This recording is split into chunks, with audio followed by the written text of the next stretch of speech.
Aujourd'hui, une petite visite improvisée de Palmera. On va partir demain, je pense.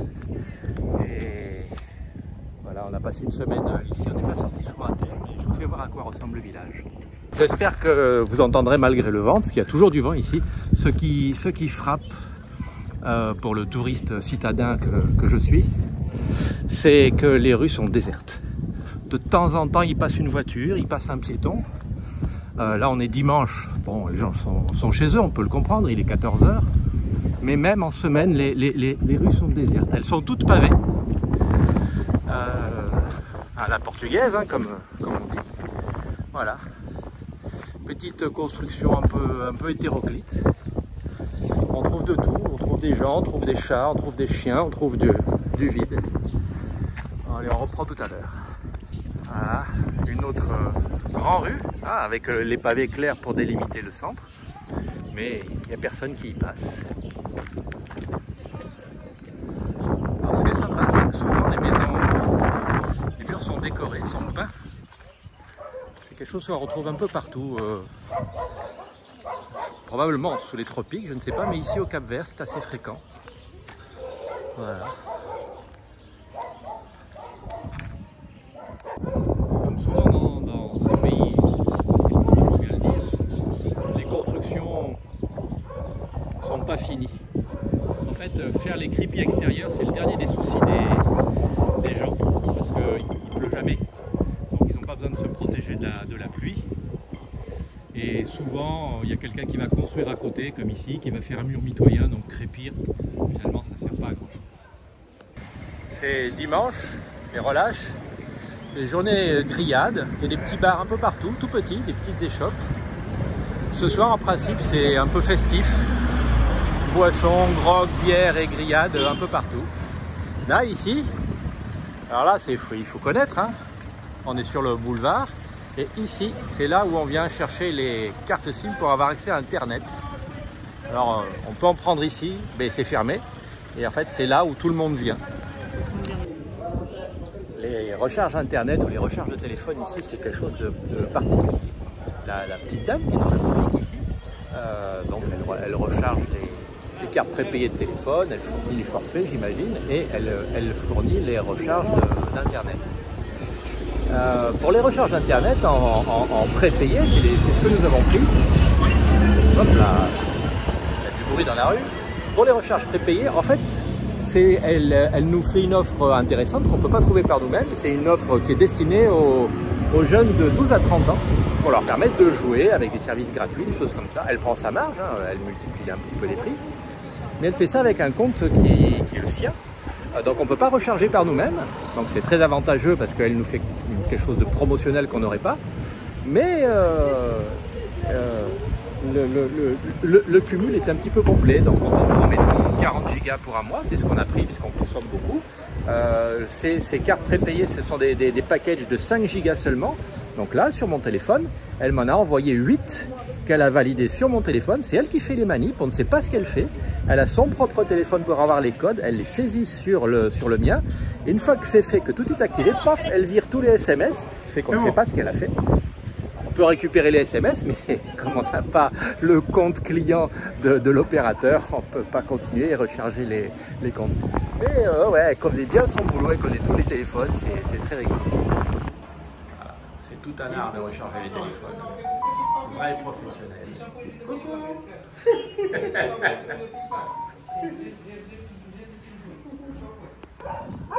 On remarque vite que dans ces petits villages, ici à Palmera, mais à Espargos, la ville un peu plus grande, un peu plus loin, les maisons sont colorées.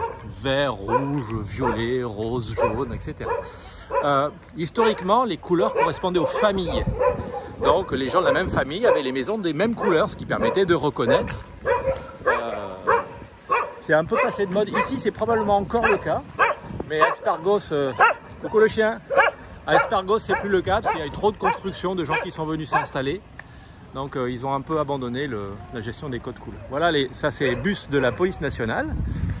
Mais ce sont les mêmes pour les taxicos, il ne faut pas se tromper. On ne sait pas ce qu'ils ont fait là. Ils sont grimpés sur un terrain. malin comme conduite, je ne sais pas, ou alors il poursuivait quelqu'un. Allez savoir. Hop là, et voilà.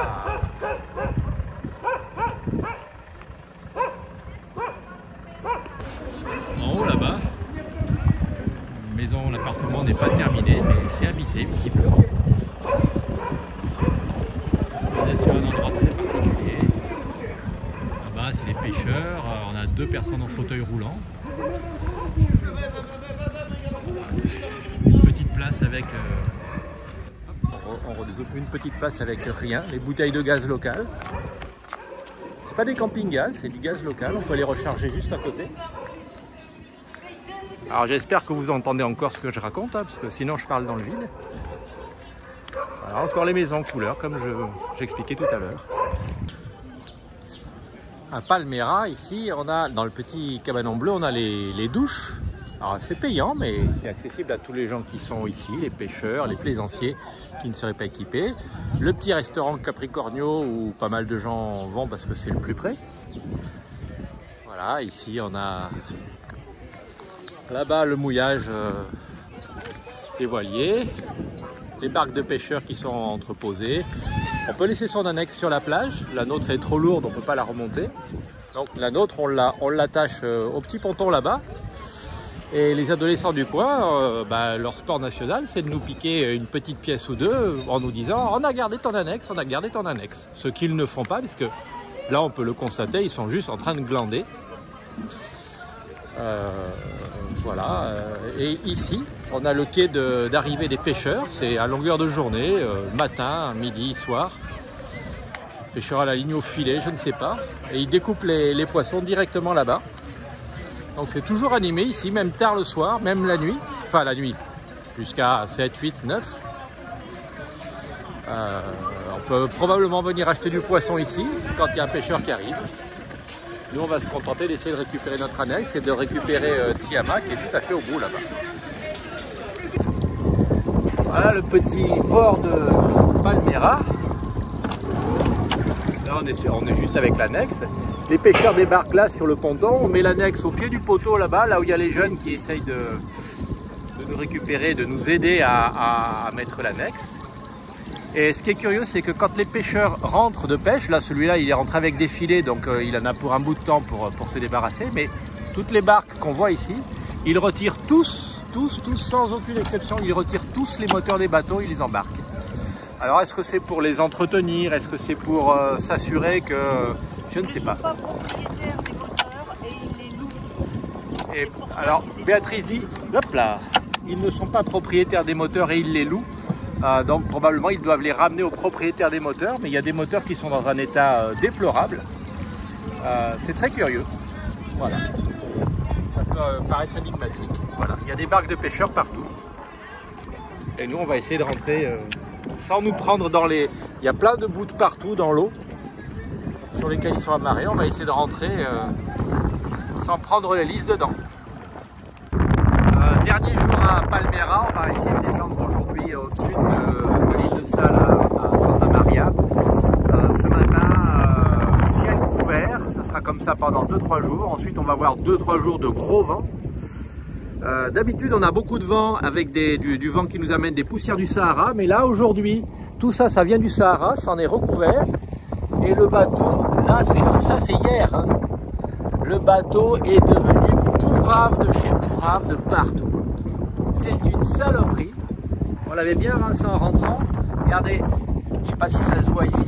Là, c'est l'ouverture qu'on laisse la journée pour les fenêtres, pour ventiler un peu le bateau. Et là, on les laisse ici.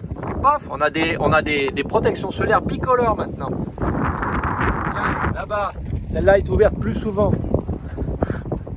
C'est une horreur, une grosse cochonnerie. Le bateau est sale de partout. Même les cordages, ils sont devenus bicolores. Tellement il y a de poussière. Regarde, hop, c'est une horreur. Là, Béatrice l'a pas encore vu, elle va être catastrophique. C'est la vie. Alors petit tour le lendemain sur le quai de débarquement des pêcheurs. Ça c'est la pêche du matin. Elle est préparée et découpée en live pour les locaux, pour les restaurants, pour les touristes. Alors, il y a un peu de tout, hein, une espèce de maquereau, parfois il y a des merlus, des thons, ça peut arriver. Voilà.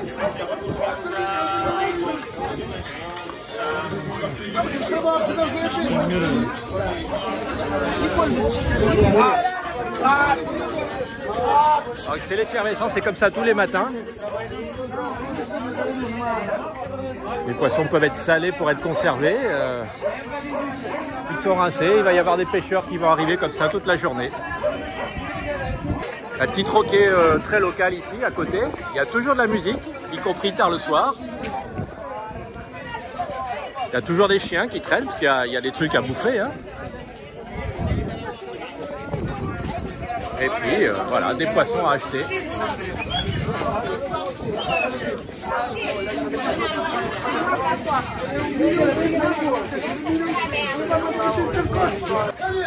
Et au retour de la pêche, faut réparer les filets.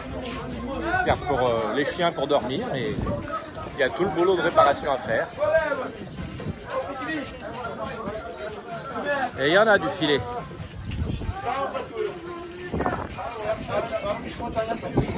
Voilà, un pêcheur qui vient de rentrer. Ils vont enlever le moteur, parce que comme je l'ai déjà dit, les moteurs sont loués par les pêcheurs.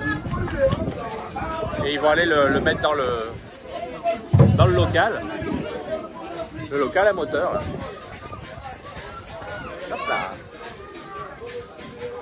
Comme ça, ils sont bien rangés, bien protégés.